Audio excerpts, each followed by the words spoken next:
All right, folks, welcome in to Pickaxe and Roll Midnight Hour, brought to you by our good friends over at Superbook Sports. I'm your host, Ryan Blackburn, at NBA Blackburn on Twitter, part of the Mile High Sports Podcast Network, and I'm excited to discuss this Denver Nuggets win as the Nuggets defeat the Memphis Grizzlies. Final score, 113-97. What a night. What a fun night for this Nuggets team.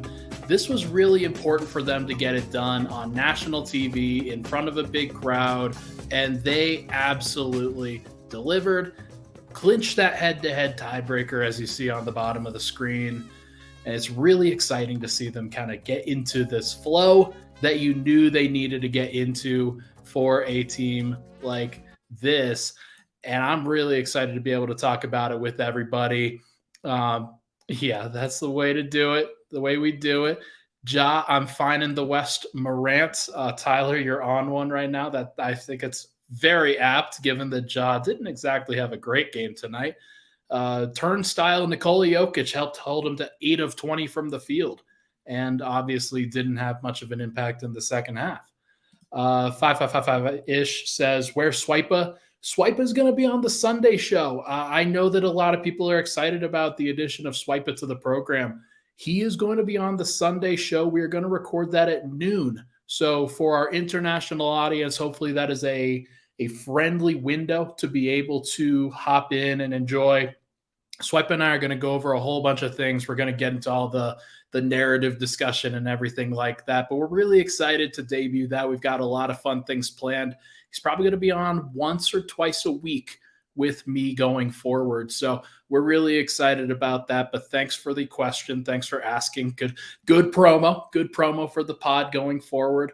But what a win, folks. What a win. The crowd at Ball Arena was electric tonight. You could get the sense at the very beginning of the game that, holy hell, the crowd wanted it. Everybody was in their seats. Everybody was booing the Grizzlies right off the bat. The energy was building, and the top popped off the building several times tonight. The first time it really did was when Jeff Green had that chase down block in the second quarter. Holy cow, was that a great play. And it's just really, really exciting to be able to do this and to be able to see Jeff Green get back into the rotation and make a big impact. It was really, really cool. Tyler Livingston asks, better atmosphere, this win or the Christmas Day win versus Phoenix? I don't know. That's a really, really tough question. I think that both of these games were important. I think the crowd hated the Suns more, if that makes any sense. I think that they wanted that one more, but I thought that they were both fantastic. It was just like two of the best crowds of the year, two of my favorite days of this Nuggets season, I would say. Just really, really, really fun. But no, this was great. Alan says, felt great in Ball tonight. I totally agree. I met some fans tonight who I've been interacting with for a little bit here, and they were very enjoyable, having a grand old time. And I think everybody was just waiting to bask in the glory of what this season has been for these Nuggets.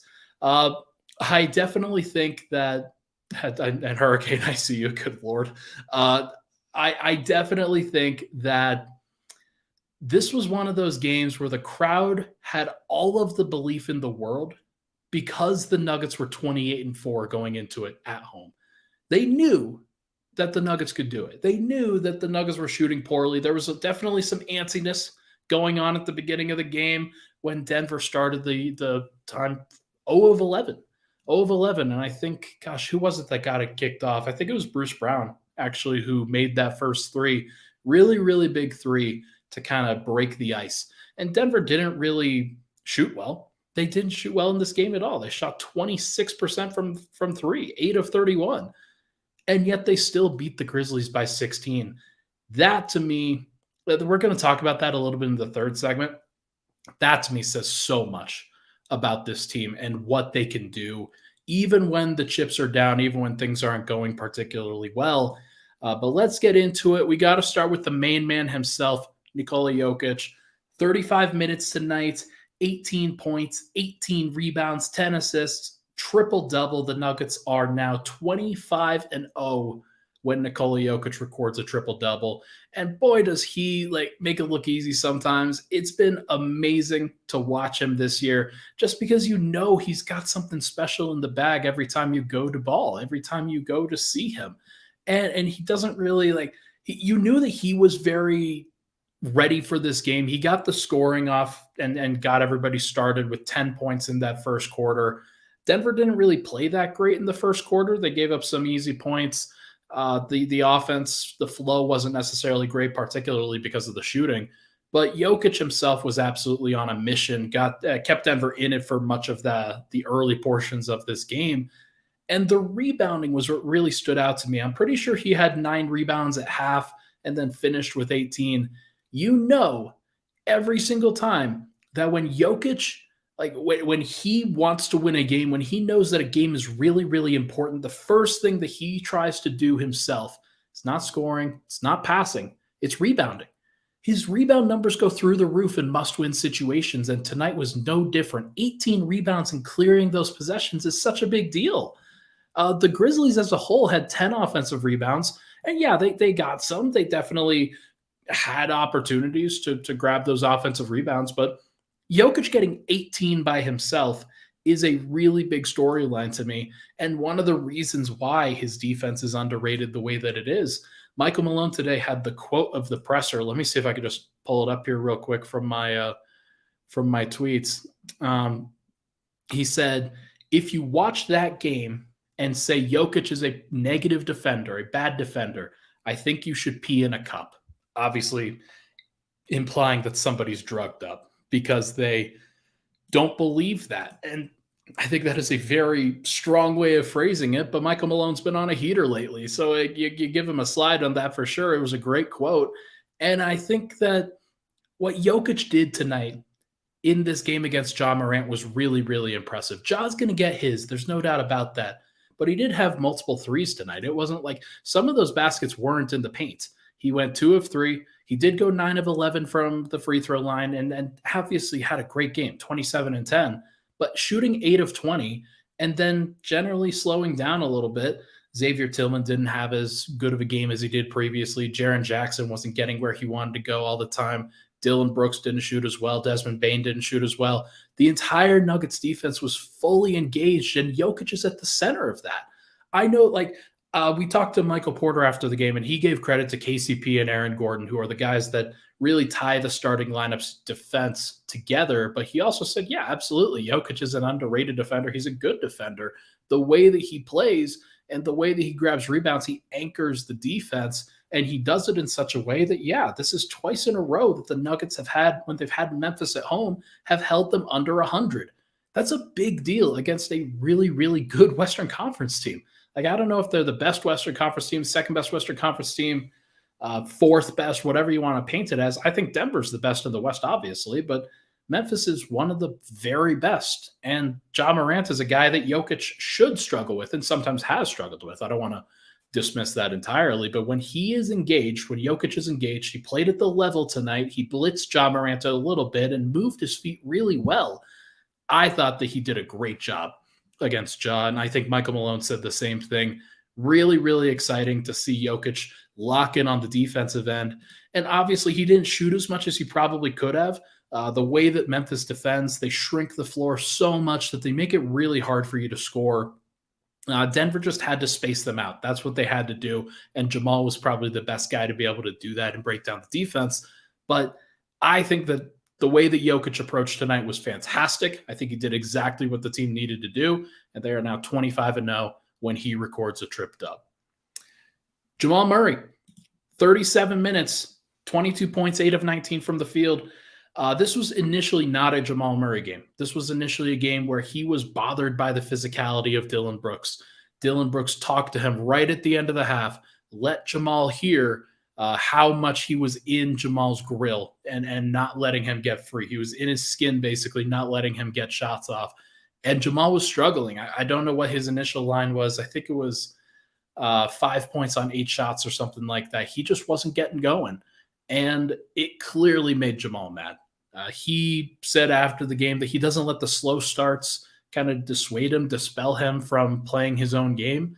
And you can see why in that second half, where the team absolutely needed him to take over. They needed him to be the dude. And he was the dude. He was absolutely very, very impressive. He went right at Dillon Brooks on those possessions, got free. First possession of the third quarter, he got free for a three off of good off ball movement, and then drew a foul on Dillon Brooks, shot in his face a couple times. And then, as you saw in the thumbnail of this video, screaming in Dillon Brooks's ear as they're going back down the court. Jamal broke him off on a really nice, I think he spun and then stepped back. It was a great move, and it was a big, big momentum booster for Denver. And like, it's just one of those things where when Jamal is going and when Jamal is feeling it and he is fully engaged and at kind of maximum capacity, the rest of the team really does feed off of that. It always feels like Jamal, when he gets going, the team gets going. And sometimes Mike has this too, where you know that Jokic is going to be there. You mostly know that Jamal is going to be there. But when Mike gets going too, it's a wrap.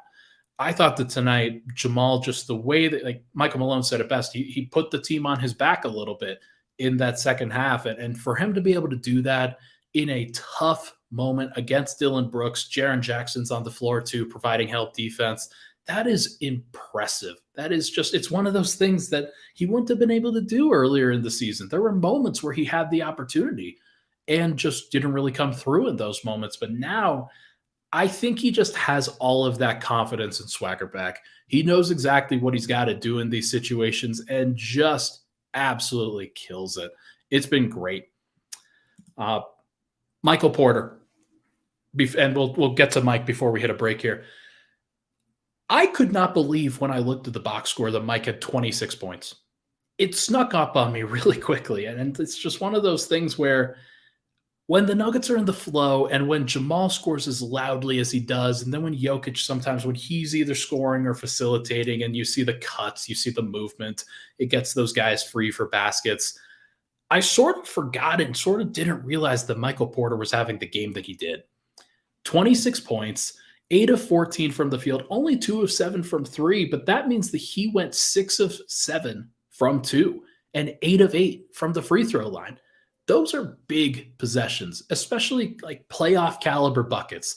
There were some step backs. There were some pull-ups. There were some rhythm jumpers. There were some non-rhythm jumpers. There were some drives. There was a bit of everything. And most especially, he got to the line. And the big play that really ripped the top off the building in that fourth quarter was when they get out in transition. Jamal passes the ball up to Michael Porter in transition. He cans the three over Santi Aldama, gets fouled for the and one, and the top just came off of Ball Arena. It was crazy to be there. Or was that? It might have been. That might have been Jokic's 10th assist. I might be misremembering that, but it could have been Jokic's 10th assist. It could have been Jamal, but either way, Mike hits that shot, gets to the line, big deal. You look up at the scoreboard at that point and realize there is a gap now, and the team just has all of the momentum. And Memphis, by the middle of the fourth quarter, just they didn't have anything left. They had spent all of their energy, and Denver was just still pushing forward. And I think Michael Porter was a big reason for that. Him being able to get hot and get to the line. He had this massively acrobatic layup, and that was such a big layup to, I think he drove around his defender. He drove to the rim and up and under and one on the layup and got bumped by Xavier Tillman. He avoided Jaren Jackson on the way by.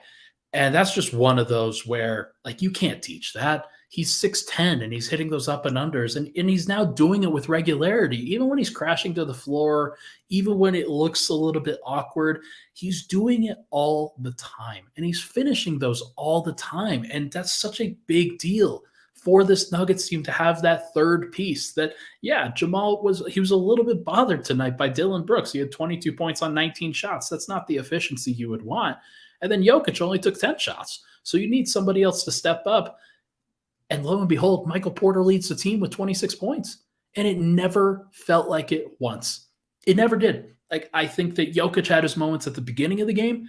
Murray had his moments in the second half, but Porter all throughout was that dude. And he also had a couple of great defensive possessions and grabbed 8 rebounds. And it wasn't just the scoring, plus 10 in a game tonight. And it just goes to show that Denver is a deep team and they hit you with so many different combinations and so many different ways that they are going to go through you, at you, over the top of you, and around you. Like, it just feels like Denver, especially at home, is completely overwhelming.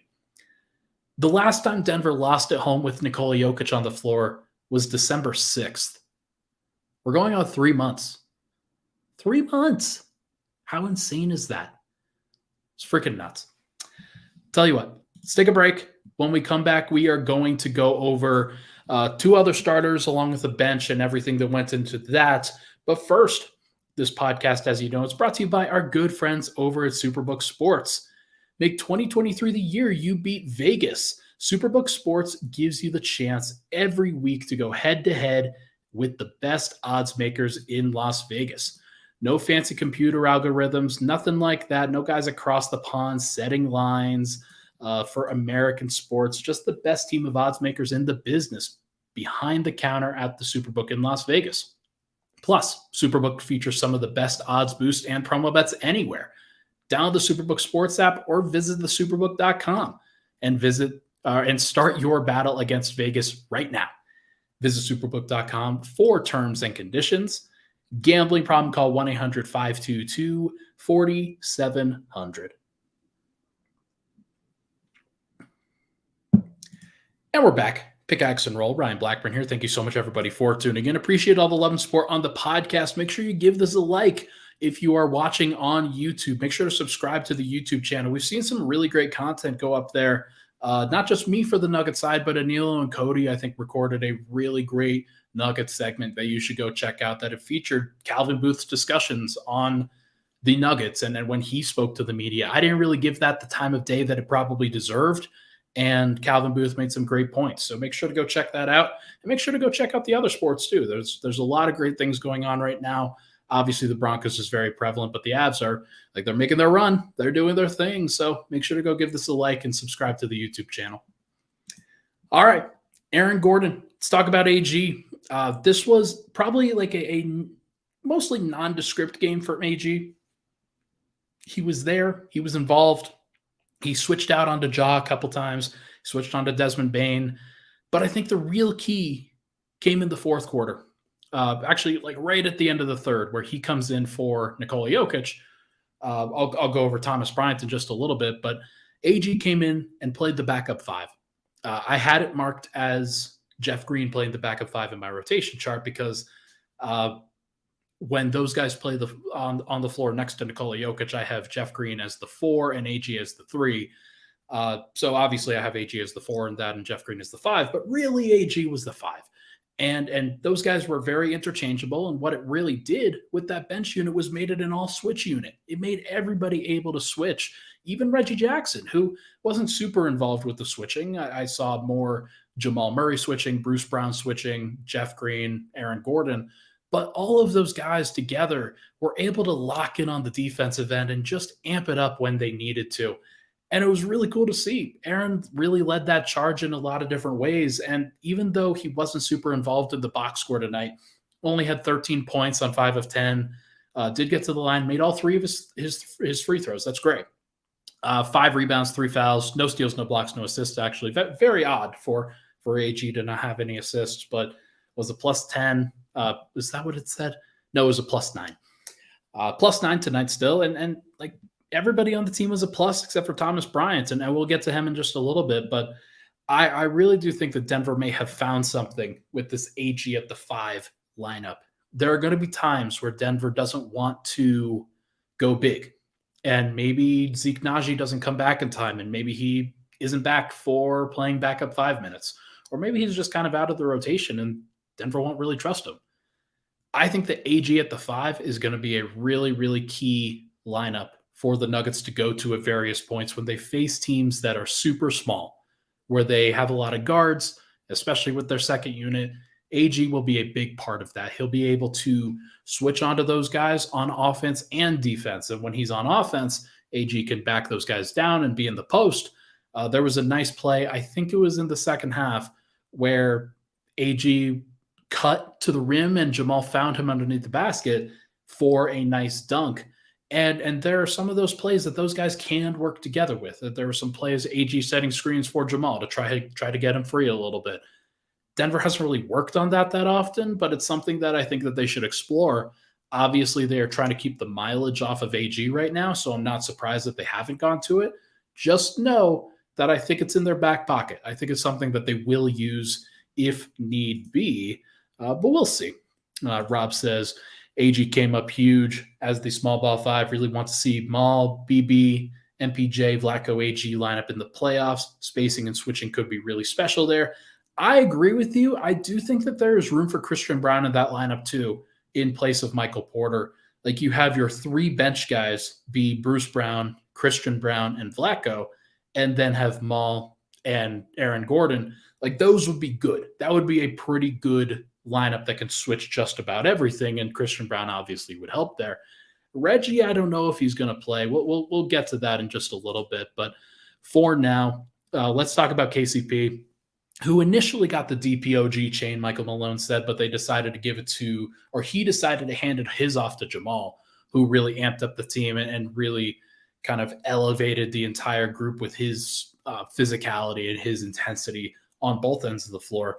But KCP, Michael Porter said some awesome things about KCP in the postgame. He said that he might be his favorite teammate he's ever played with, that he's the perfect role player, that no matter how many shots he gets up, he's always going to give the same effort defensively. He can do more on the offensive end, but he does less because it helps out the team.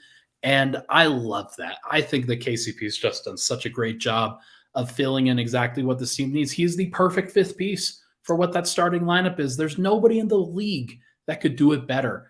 I firmly believe that, by the way. Even if you go with a star, you could change up the other combinations for Denver. Like maybe you upgrade Jamal to like Steph Curry or somebody like that, or you upgrade Aaron Gordon to Anthony Davis or Giannis Antetokounmpo or somebody like that. But what KCP does with this specific group, nobody in the league can do it better.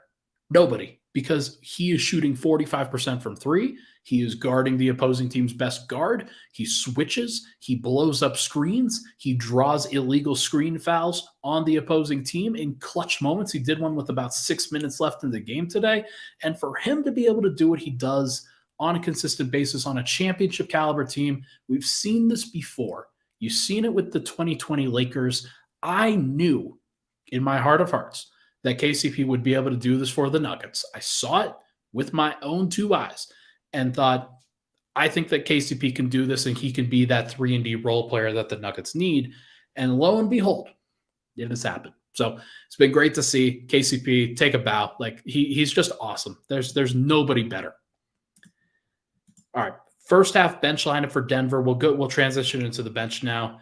Reggie Jackson, Jamal Murray, Bruce Brown, Jeff Green, and Thomas Bryant.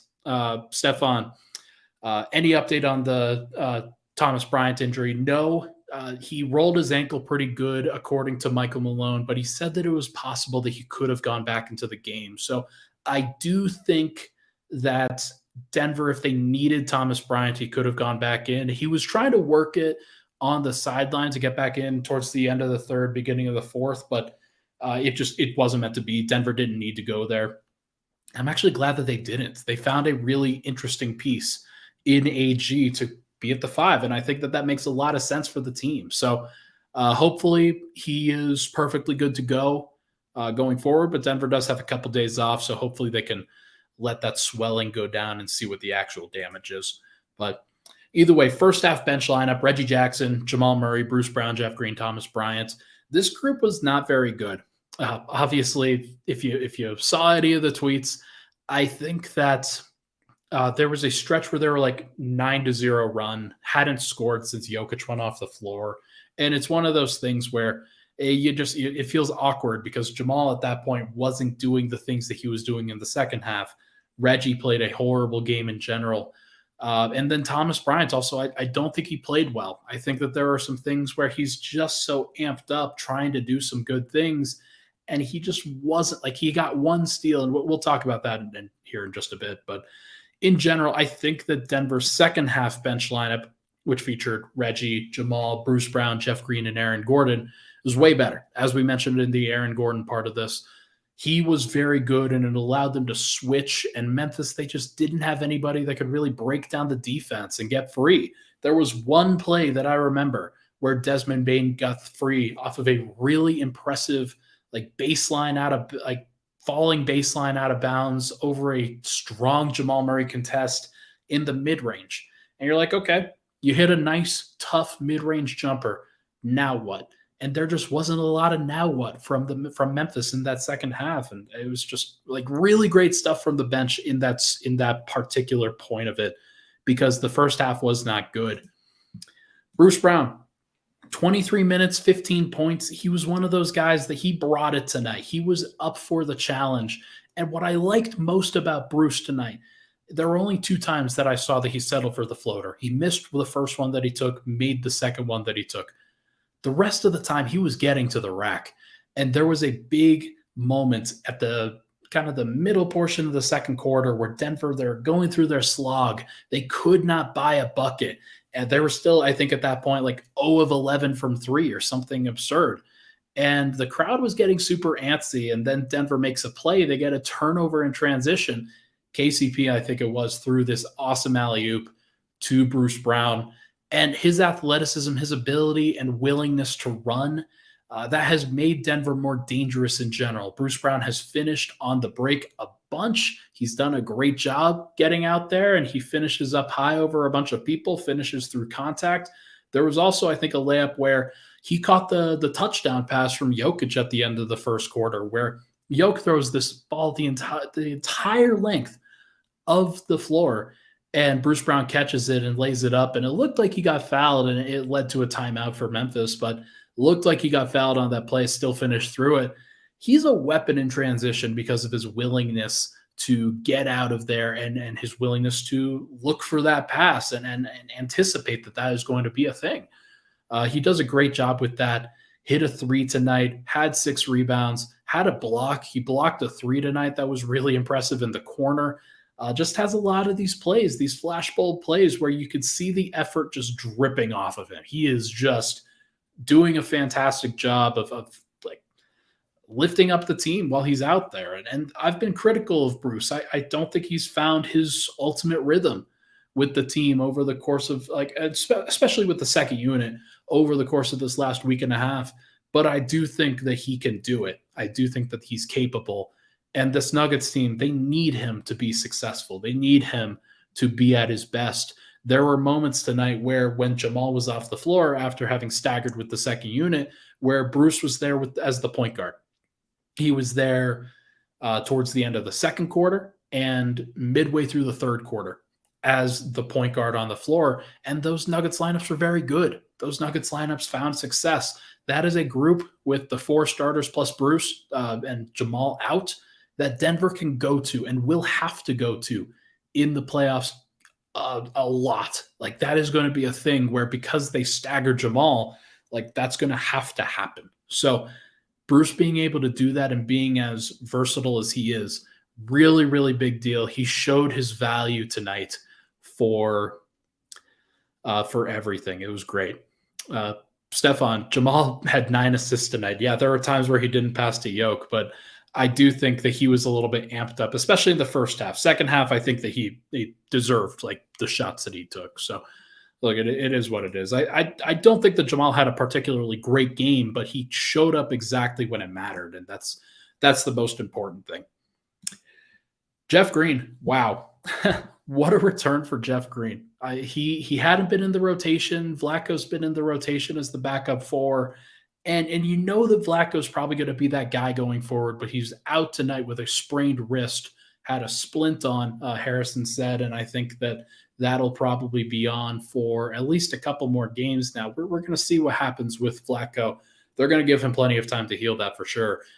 But Jeff Green played 25 minutes tonight. That's crazy to me. He was out there for 25, And the way that he played, it wasn't good offensively. There were things that he could have improved upon. I don't think that he's a great fit in trying to break down a defense like Memphis that you need to. Like he either needs to hit his threes or he needs to attack the rim a little bit more cleaner than he did. But tonight, the defense shone through. Defensively, Jeff Green was great. And I very rarely say that, so this is a big deal. Jeff Green was great defensively. 3 blocks tonight. One of those was this amazing chase down block in transition. It was a free set of points for whoever was there. I don't remember if it was Desmond Bane. I don't remember if it was Tyus Jones. It was one of those two, but it was free points. And Jeff Green chases it down from half court on a dead sprint and saves those points for Denver. And it was such a big deal. Like that changed the tenor of the game. That changed the energy of the building. And for him to be able to do that at his age is nuts. It is insane. And it wasn't it. Like that wasn't the only thing that he did. He had a nice block. I think it was against Ja, if I'm not mistaken, where Ja is driving at him and then throws up a left-handed layup and he deflects it with his right. And then there was another one that I don't remember, but 3 blocks tonight, had some really impressive rebounds in traffic tonight. Those are plays, and then he's also switching onto guys, and I think he had a possession where he switched onto Ja, didn't get the block on it, but defended him really well, and those are the plays that you need to hit on those if you're going to win a championship. You absolutely have to. You got to get lucky sometimes. You got to be great on the details. Jeff Green tonight was great on the details, and that is not something that I've said about him a lot over the course of his time in Denver. Tonight, he was great, and he delivered exactly what the Nuggets needed. It was really cool to see because you just don't see that often, and been very, very impressed with what Jeff's done. And find a couple more here. Reggie Jackson, horrible game from Reggie. Just kind of not the polar opposite, because I do think that Reggie was like, he wanted to really help out in this game. He wanted to do well, but he just didn't. 19 minutes tonight, just 1 point off of 1 free throw. He was 1 of 2 from the line. I'm pretty sure I didn't mark that, but 0 assists tonight, 0 of 7 from the field, 0 of 6 from 3. Not great. Not great. You want to see him do better than what he did, but it just didn't feel like he provided anything for the team tonight. And that's okay. Like he will have games where he provides more, but I thought that Reggie looked over his head out there. I think there are times, and this would have been one of them, where the Jamal Murray, Bruce Brown, Christian Brown trio might have been better. Reggie's going to shoot, and his spacing, even if he misses those shots, the spacing is there where he is a threat, and people know that he's going to take those shots. They respect the name Reggie Jackson a lot, that when they see him on the court, they are going to, like, opponents are going to respect his jumper. And so he's got to be better at making, like, and punishing teams for that. Turned the ball over 3 times tonight, had a steal. It just wasn't a good night overall for Reggie. He will be better. Like, this is probably a low point for him, but Denver's going to need him if they want to go with this 2 point guard lineup that they're trying to do. They're trying to work in Reggie. They're trying to figure out exactly what they have with them. If they want to be able to trust that in the playoffs, they are going to need Reggie to just play better because he gets lost on defense a lot, gets caught on screens a lot, and he also is kind of a space cadet when it comes to boxing out on defensive rebounds. So there's not a lot to like with Reggie on the defensive end, but the Nuggets were still able to hold Memphis to 97 while he was out there. And I think the big catalyst for that was the run that they had with that bench unit. So there are definitely things to like even while he was out there, and he didn't hurt it that much. But I do think that he just needs to be better. There's no way around that. And finally, Thomas Bryant, 6 minutes tonight. I do think that Denver can be better. I think that Thomas can be better. He did roll his ankle tonight towards the end of that stint. He had been battling with Jaren Jackson for the previous 2 minutes or so and was doing a whole heck of a lot battling in the paint against Jaren, who is now like a big dude. At one point, Jaren Jackson was more of a skinny big man, not necessarily, like, he was probably closer to Michael Porter's body type. Now he's closer to Serge Ibaka or somebody like that. And the way that Jaren Jackson battles now, he's got that grown man strength. Thomas Bryant, he battled him to it, but he was having trouble with it. He drew a couple fouls. There was one that was very loud that probably could have been called a foul against Jaren that wasn't called, and there were probably some fouls against Thomas Bryant that could have been called. But I do think that in general, Denver needs more from that position. I'm glad that they were able to get to the Aaron Gordon minutes at the 5 because I think those showed a lot for what a playoffs could be. But Thomas, like, I just have been disappointed in general. There were some possessions tonight where he just didn't look ready for the moment. And you can, like, always his heart is in the right place. There's no doubt about that in my mind. He was fighting tooth and claw. And the reason why he got hurt tonight was because he was busting his butt.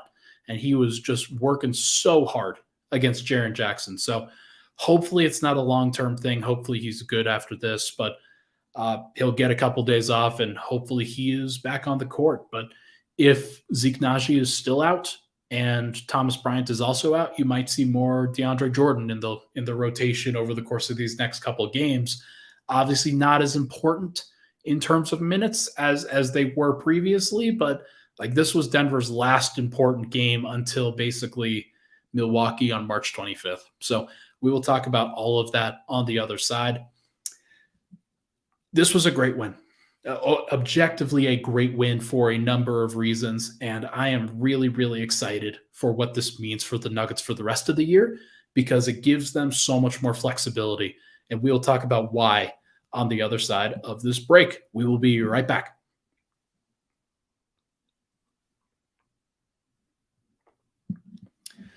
All right, final segment, Pickaxe and Roll. Thank you so much, everybody, for tuning in. Appreciate all the love.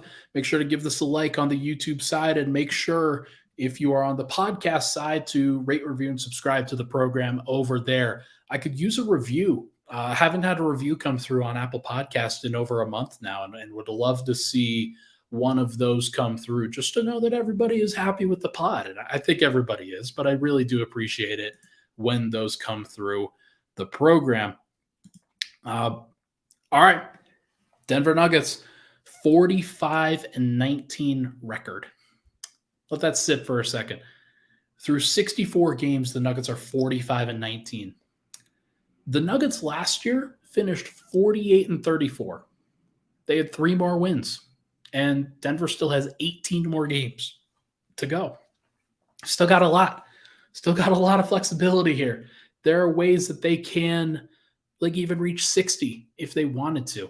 Like they'd have to go, I think, 15-3 to end the season, but they could do it. There's no doubt about it. They've got Milwaukee at home, they've got a Philly at home, they've got New Orleans at home, they've got a lot of these other tough matchups at home. But if they wanted to, they could go for it. They could go for the franchise record if they so chose, but I don't think that they are going to. I think that they are probably going to now rest a little bit. And here is why. Obviously 29-4 record at home, 16-15 on the road. Got to make sure that road record is positive. I do think that is something that's important going forward. But the real reason why the Nuggets can relax a little bit now is the magic numbers. I do this every time now. I want to make sure that everybody knows what's going on. Denver's magic number for a top 4 seed is 8 with 18 games to go. That is in the bag. Like Denver, if they go 8-10 the rest of the way, they still have a top 4 seed guaranteed. What's not fully in the bag is top of the West, which is now 13. The magic number for that is a combined number 13, whether that is Nuggets wins or Memphis losses or now Sacramento losses. Sacramento is now tied into that because Denver got this tiebreaker with Memphis. Memphis is now, like, Denver's 45-19. Memphis is 38-24, as you see here. But Sacramento's 37-25, but Denver doesn't have the tiebreaker over Sacramento. They have it over Memphis. So even if Denver's tied with Memphis at the end of the season, they will win. So Memphis has to pass them in the standings in order to do that. So that's why Denver's magic number is the way that it is right now. I think that Denver is going to clinch that, and they might even clinch it by themselves. They don't need anybody's help. But the more that other teams lose, the more that Denver has that magic number reduced. So they don't need a whole heck of a lot. Like if Memphis, like they're 38-24 right now, which means they have 20 games left to go. If they go 18-2, then Denver only has to win 11 more games out of their 19 or out of their 18. So I don't think that Memphis is going to go 18-2. I think they'll probably go like 13-7, 14-6. So if they go 14-6, then Denver's magic number, they only have to win 7 more games out of their 18. That's crazy. So what this win means for Denver and why it is so big is that they don't have to stress anymore. They do not have to go balls to the wall in order to get that 1 seed. They are going to get it. It is all but in the bag. And that's a really, really exciting place to be. Looking at the rest of these playoffs, obviously these are going to shift just with how condensed everything is. Memphis is now 38-24, Sacramento 37-25, but Phoenix has won a lot of games in a row. So is Golden State. Phoenix is now the 4, Golden State's the 5. If those are the teams that match up in the 4 or 5, then that is a war, like Steph versus KD in a lot of different ways. But Denver would have to play one of those teams in the second round if they got through. So Denver's going to have to monitor the standings. They're going to have to figure that out. They're going to have to see in that play-in tournament, as I've got it scrolling across the screen, you've got Minnesota at 7, the Clippers at 8, Utah at 9, New Orleans at 10. Denver can and will beat all of those teams in the playoffs. There's no doubt in my mind about that. Maybe the Lakers sneak in. I don't really believe that they will, but if they do, then Denver could potentially have to face the Lakers in the first round, and then we'd have all those horrible narratives that have popped up over the course of these last few days. But I think that Denver is pretty well positioned where they can monitor the teams in the play-in tournament. They can monitor the teams in the 4-5. And then after that, whoever makes it to the Western Conference Finals opposite of them, if Denver's lucky enough to make it there, then Denver will just have to game plan for that when it is. But I think that if it's Memphis, then Denver feels pretty good. They have held Memphis to under 100 in both of the meetings here in Denver. It's a big deal. I don't think that Denver is scared of Sacramento in any way, shape, or form. They know that when they're at their best, they have like the upgraded version of what Sacramento is. Sacramento's had a great run. I root for them to get to the Western Conference Finals because it would be super cool for the NBA and for the Kings franchise if they didn't just make it to the playoffs, but they made it to the conference finals. That would be dope. But I do think that they are not a favorite to do so by any stretch of the word. So we will see if these are the ultimate standings that play out. But one thing that we do know is that the Western Conference will go through Denver, Colorado, if all is said and done. Denver is going to be the home of the 1 seed. Denver is going to be the team, like the Nuggets are going to be the team where you have to beat them at home at least once in order to win a series against them. And right now with Denver being 29-4, I just mentioned that the Nuggets have not lost at home with Jokic since December 6th. It's been 3 months now. They have so much confidence in this building, so much in themselves that they don't necessarily have to be awesome on the road in the playoffs in order to win a title. If they keep winning at home, if they keep doing exactly what they need to do and just winning the games that they're supposed to win, then they're going to be just fine. Like if they win half of the games that they play in the playoffs on the road and then win all of the games that they play at home, they're going to win. They're going to do crazy things. But that's, I think, the point that every Nuggets fan needs to get through their heads right now. This will be the first time that Denver finishes as the 1 seed, I think, in their entire history. It's the first time that they will be a major, not a major, but like a favorite to get to the finals. I don't know if they're going to be favored in a series against Phoenix, but against everybody else, I think they're clearly the favorites right now. They've played the most consistently of everybody, and this is their reward. The 29-4 record that they have amassed at home is going to be featured.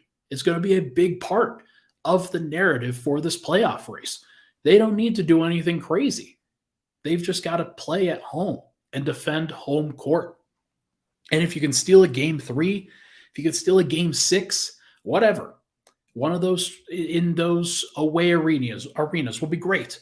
But that's all you got to do. You don't have to do anything wild. Just defend your home court. And the Nuggets have proved that over and over and over again.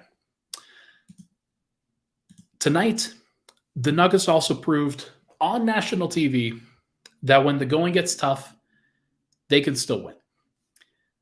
They've proven that in the past. They've had that resiliency identity. That was one of their, I think that was the buzzword that I used for their 2020 run. Because every single time you punched them, every single time you thought you had Denver, they had you back. And it was the 3-1 comebacks. It was anytime Denver got down in a half, they were able to kind of pull games out. They were able to figure it out. Denver has one of the better records in the entire NBA when they are trailing in the fourth quarter or trailing going into the second half. They have the resiliency and the fight to be able to come back in those moments. And they know what they have to do in those moments too. It's lock it on the defensive end.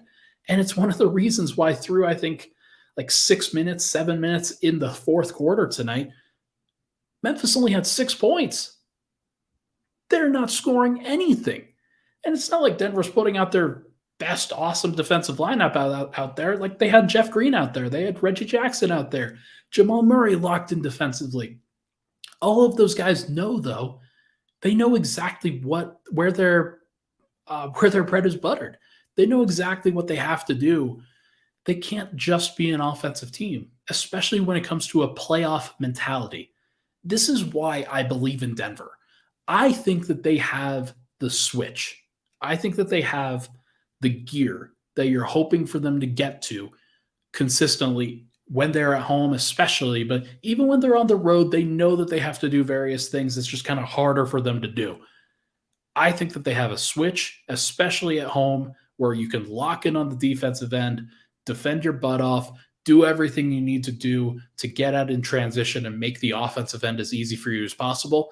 But they also just trust Jamal. They trust Nikola. They trust Michael Porter. They trust the offense. They know that if they run the stuff that they've been running all the time, they've got guys that can make tough shots, and they've also got guys that can make the easy ones.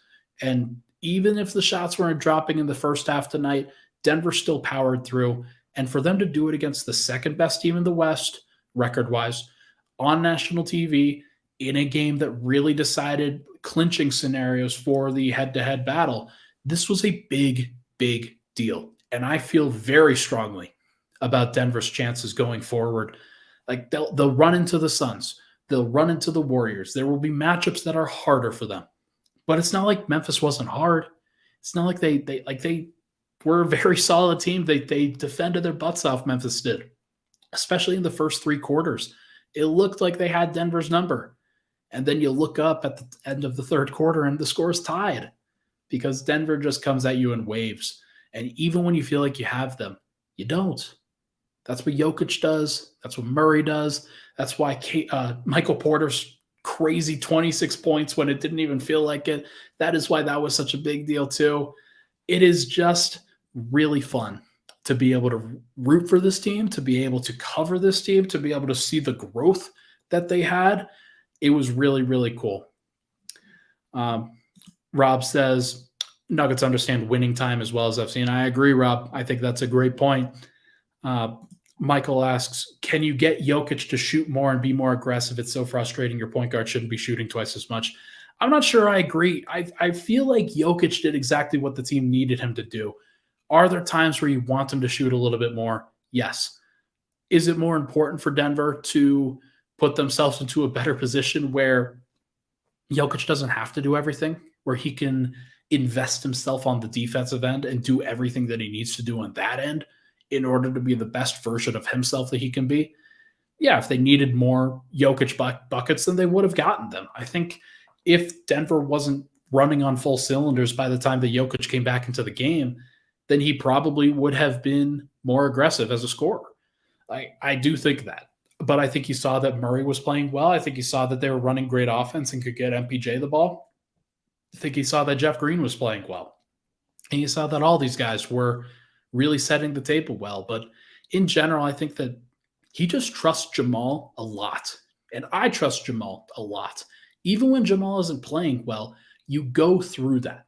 You go through your bread and butter. You know that Jokic is the first option, but Murray is the second option, and sometimes he's the first option. Like there's a tough matchup for Jokic. There were a lot of possessions today where where Jokic was being like he was facing a whole bunch of resistance at the rim, and Jaren Jackson was coming over. Dylan Brooks was crashing into the paint. John Morant was kind of trying to jump into the atmosphere to try to block his shot. There was a lot of that. I think that the Nuggets have a great balance. I actually talked to somebody today at the arena, he wanted me to refer to him as a crazy fan. And he said, is it possible that all 5 of Denver's starters could average 15 points a night in the playoffs? Like Jokic could average 15, Murray could average 15, Porter could average 15. KCP 15 himself. I think that that's probably underselling what Denver would need from those starters in general. But the fact that they have the capability with all of those guys taking shots is awesome. And I think that Jokic doing what he needed to do as a facilitator, as a rebounder, as a defender, he didn't need to take the offense over. He didn't need to shoot as many times as you guys probably wanted him to. And I'm just not really worried about it. Like, I think when Jokic needs to shoot, he'll shoot. When he needs to pass, he'll pass. When he needs to rebound, he'll rebound. Michael Malone had a great quote. He said he doesn't fight the game. I don't think there were a lot of possessions tonight where Jokic should have taken a contested 2, where he should have taken certain possessions. I think maybe there are some pick and pop 2s that he probably could have taken, maybe some pick and pop 3s. But in general, I think that the most important thing that he could do is keep the ball moving and make sure the ball was hot when it found whoever was open. And that is exactly what happened tonight. And honestly, we're probably not even having this conversation if Denver doesn't shoot, 8 of 31 from 3 or whatever they shot? Yeah, 8 of 31, 25%. Like, they're doing okay. I promise. They proved a lot tonight. I think they won over some people tonight. And the most important thing in my mind is that they win themselves over and that they believe in who they are. And I think that they do. I think they believe in exactly who they are. And it is really exciting to see them continue to push the envelope in an impressive way. Folks, that is going to do it for this episode of Pickaxe and Roll. You guys have been awesome. Thank you so much for tuning into the show. Really appreciate all the love and support on the podcast. As always, it is 1:23 in the morning. The Nuggets are locking in. You know exactly what you're going to get from them now, especially at home. You're going to get an awesome performance. Maybe they'll kind of wish-wash a little bit, but in the end, you know you're going to get a W. And that's all that matters from your team. Should be really good, folks. Everybody, thank you so much for tuning in. Make sure to hit that like button on the way out. Really appreciate all the love and support. Have some comments and share this out if you're interested. That would really help me out for sure. Everybody, thank you so much for hopping in. Talk to you guys soon.